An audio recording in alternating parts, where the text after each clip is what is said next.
Hello guys, welcome back once again to my multipurpose channel, James Shen Yun. So mga ka-james, as you can see, meron naman tayong another unboxing since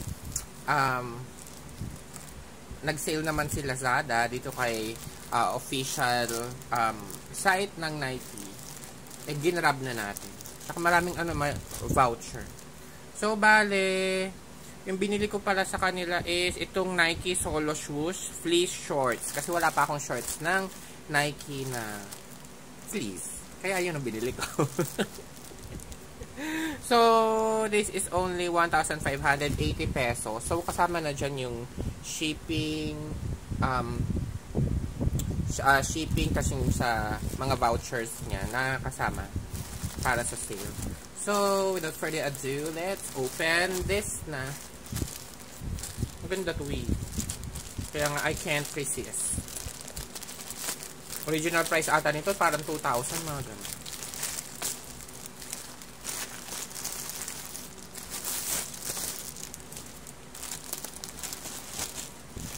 So, ito na siya. Yung is kanya solo swoosh. Siyempre, sinuot ko na rin yung may embroidered swoosh din ng Nike. Para i-turn na natin ngayon, diba? Punta ko kina Luna Terry today.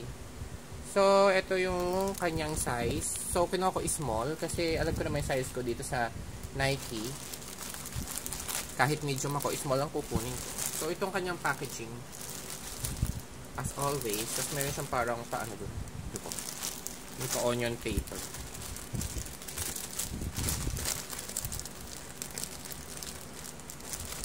Siyempre, try on na rin natin ito. Kasi siya na ang isosot. Wow. Quality in shorts, mabigat siya. In fairness. So, ito yung kanyang tag. Adult Unisex DV3056-010.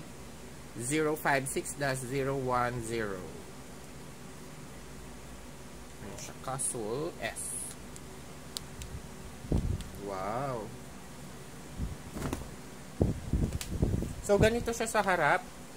Mainly, syempre, yung kanyang solo swoosh. Tapos, ang soft niya sa ano. Ito yung soft sa loob. Mas soft yan nasa loob. Tapos, sa gilid niya, meron siyang bulsa. Yan. So, may paganyan siya. Diba? Parang siguro, parang sa tech fleece, ganun. Kaya mamahalin. So, meron siyang parang, ito medyo, parang foam siya. Meron din siya dyan sa kanan. Wala lang siyang bulsa sa likod. Pero mas okay na may bulsa sa mga magkabilaan kaysa dun sa, meron sa likod. Yan. Tapos, ito yung kanyang tag. Ganito na pala ang tag nila. Yan. So, meron siya dyan, small, tapos, made in Pakistan. Alisin na natin. Dahil isukat na natin siya. Cute na niya, no? Labak matusok tayo. Tapos, ang kanya mga wash tags, andyan sila. Ayan. Tapos, parang sintas yung ano nila. Ganyan siya kakapal. Ayan. Kita nyo naman. Tapos ganyan lang. Plain lang siya.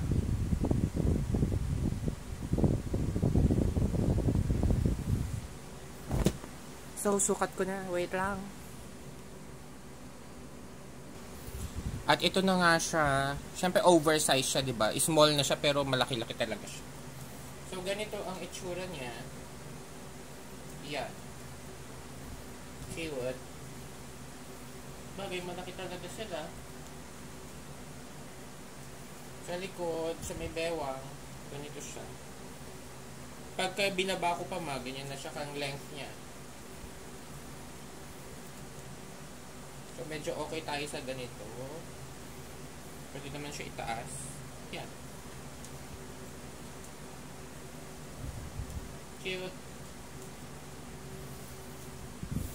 So, once again, guys, if you like this video, please do like, share, and subscribe to my multipurpose channel. If you haven't subscribe to my multipurpose channel. Please do subscribe and then hit the notification bell para lagi kayo updated sa aking bagong videos. Bye guys! Thanks for watching!